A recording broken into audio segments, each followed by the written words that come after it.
Class 8 एवी के भैया बहनों, आज हम लोग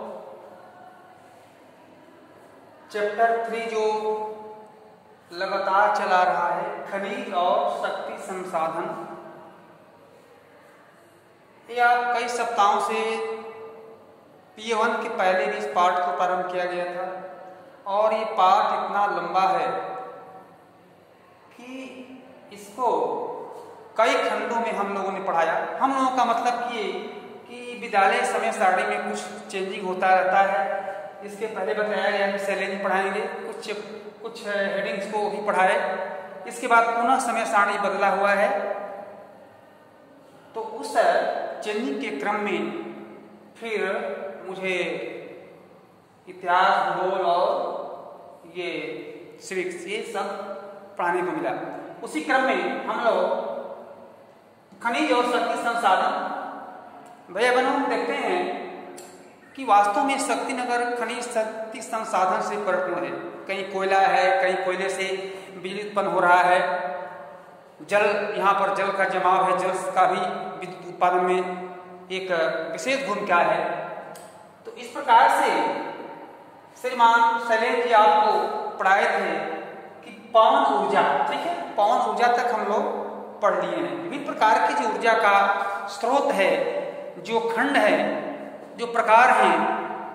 अब ये सौर ऊर्जा पढ़े होंगे, सौर ऊर्जा, भूतापीय ऊर्जा, ये सौर ऊर्जा अर्थात सूर्य से प्राप्त सोलर ऊर्जा, जिसको हम नवीकरणीय और नवीकरणीय ऊर्जा के माध्यम से जान सकते हैं कि सौर ऊर्जा जो है एक नवीकरणीय ऊर्जा है जो कभी समाप्त होने वाला नहीं है। अब इसके द्वारा ऊर्जा प्राप्त होता है, कैसे हम बिजली के रूप में हम विद्युत पैदा करके और हम उसका सेवा लेते हैं। ऐसे हमारा ये परमाणु ऊर्जा हम पढ़ेंगे। ये परमाणु ऊर्जा, परमाणु से मतलब है भैया बहनों, परमाणु का प्रयोग जो है सब जगह नहीं होता। बम बनाने में, बड़े बड़े विस्फोटक पदार्थ बनाने में इसका प्रयोग होता है। ये परमाणु ऊर्जा जो है ये यूरेनियम के रूप में, थोरियम के रूप में पाया जाता है। अब ये यूरेनियम जो है राजस्थान और झारखंड में प्राप्त होता है, थोरियम केरल में ये मिलता है, और यूरेनियम तमिलनाडु में भी, ये सागर है वहां भी ये पाया जाता है। इस प्रकार से यूरेनियम से हम कैसे विद्युत संयंत्र स्थापित करते हैं, इसका हम ध्यान देंगे। तो विभिन्न प्रकार से कैसे बिजली मिलता है, कैसे ऊर्जा प्राप्त होता है, यह हम सीखने जा रहे हैं, यह हम समझने जा रहे हैं। तो यूरेनियम को पहले हम एक संयंत्र में रखते हैं, जैसे मान लो कोई डिब्बा है बड़ा, उसमें रखते हैं, और यूरेनियम के बाद उसमें जल का एक अलग से टोटी के द्वारा संयंत्र अटैचमेंट होता है। तो पानी जाते ही क्या होता है कि यह जो है गर्म वो निकलता है। जैसे आप देखते हैं कि आप चूना, कली चूना आप देखे होंगे, सूखा होता है ठोस रूप में, और जब उसमें पानी डालते हैं तो वास्तव में वो बुलबुले के लेता है और काफी गर्म होकर के और वो भाप निकलता है, और फिर आप उसमें छूते हैं तो देखते हैं कि हाथ जल जाएगा, अर्थात वो पानी ये गर्म हो जाता है। ठीक उसी प्रकार से क्या है, यूरेनियम थोरियम में क्या होता है कि पानी डालने के बाद वो गर्म होता है, गर्म के बाद फिर भाप निकलता है, और भाप के बाद क्या होता है कि ये वह भाप क्या करता है, टरबाइन चलाता है, और टरबाइन से फिर बिजली उत्पन्न होता है। यही तो आपका ये कोयले के संयंत्र में है कि पहले कोयला जाता है, कोयले को हम ये कोयले से भाप बनता है पानी द्वारा, भाप क्या करता है, टरबाइन चलाता है, और टरबाइन क्या करता है, ये जनरेटर को उत्पन्न करता है, अर्थात बिजली को उत्पन्न करता है। जनरेटर मशीन है। इस प्रकार से इसमें भी वही चीज है, वहां तक काम वही करेगा, और इसके बाद फिर आएगा अंत में ये जनरेटर पर, टरबाइन पर चला करके बिजली पैदा करता है। आप देखे होंगे चिल्काटांड में एक ऐसे संयंत्र खड़ा हुआ है, वो पवन ऊर्जा की तरफ, अर्थात एक ऐसे पंखे की तरह उसके 3-4 फैन लगे हुए हैं और वो पहले चलता भी था और उससे चलने के बाद बिजली के द्वारा जो है फिर वो पानी निकलता है। तो ये पवन ऊर्जा का वो एक प्रकार है। इस प्रकार से ये परमाणु ऊर्जा बम बनाने और बिजली उत्पन्न करने में काम करता है। इसका केंद्र जो है आपका केंद्र तमिलनाडु में कलपक्कम, ठीक है, संयंत्र, और उत्तर प्रदेश में नरोरा, ये परमाणु ऊर्जा के संकेंद्र हैं। इसके बाद हम अब परमाणु ऊर्जा को आप समझे होंगे। इसके बाद ये भूतापीय ऊर्जा, भूतापीय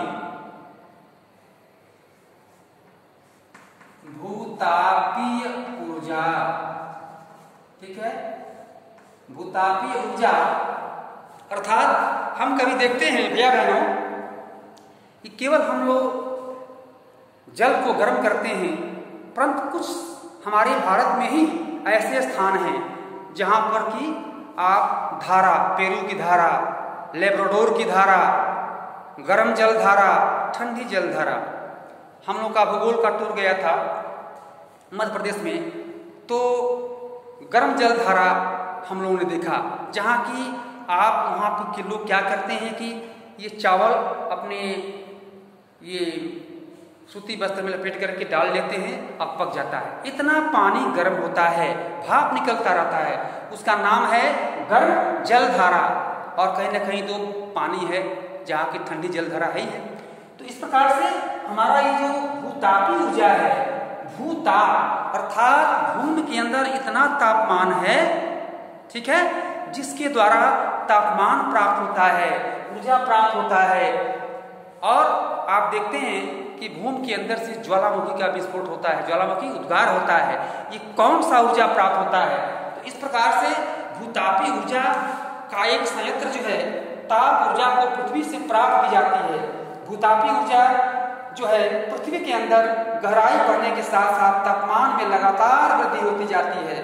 कभी कभी यह तापमान ऊर्जा भू सतह पर गर्म जल के झरनों के रूप में प्रकट हो सकती है।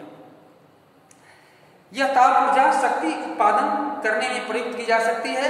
वर्षों में गर्म जल के स्रोतों के रूप में भूतापीय ऊर्जा खाना बनाने, ठीक है, खाना बनाने, ऊष्मा पैदा करने इत्यादि में इसका प्रयोग किया जाता है। तो ये जैसे बताया ना कि ये इतनी गर्म जल धारा होता है जिसमें कि हम खाना भी, भोजन भी पका सकते हैं। और इसको नहाने के लिए ठंडे के दिनों में उपयोग की जाती है।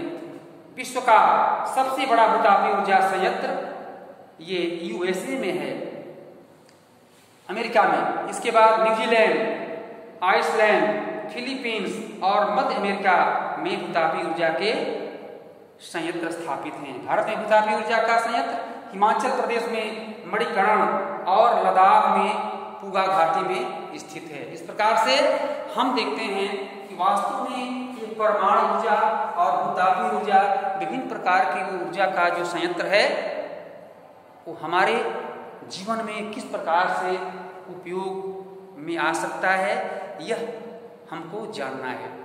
अभी आप देख रहे हैं सौर ऊर्जा का ये जो बढ़ावा, विकास बहुत तेजी से हो रहा है। बिजली में की इतनी कमी हो जा रही है कि सौर ऊर्जा, सोलर सिस्टम का लोग प्रयोग काफ़ी कर रहे हैं। ये गवर्नमेंट ने सोलर सिस्टम को ये प्लेट बना करके और पूरे गरीबों में बांट रही है। और ऐसे भी जो अमीर लोग हैं उनको कई प्लेट खरीद करके अपने घरों में लगाते हैं और बिजली चली जाती है तो वो सोलर सिस्टम का प्रयोग करके और ये आपका पानी निकालना, फैन चलाना, बल्ब जलाना, हीटर जलाना, टीवी चलाना, फ्रिज चलाना इत्यादि उससे उसकी सेवा लेते हैं। इस प्रकार से भैया बहनों हम लोग दो हीटिंग के बारे में जाने, परमाणु ऊर्जा, भूतापीय ऊर्जा, और इस तरह से और हम लोग ऊर्जा, दो ऊर्जा और बाकी इसको पढ़ेंगे, क्योंकि अधिक पढ़ाने के बाद आपका ये जो सिस्टम, ये जो वीडियो है ये जा नहीं रह पा रहा है, लोड नहीं हो पा रहा है। इसलिए कभी कभी 10 मिनट 20-25 मिनट हो जाता है तो जाता ही नहीं है, समस्या बनती है। इसलिए 10 मिनट 8 मिनट से ज़्यादा पढ़ाना उचित नहीं लग रहा है। शेष हम लोग अगले टर्म में पढ़ेंगे। धन्यवाद।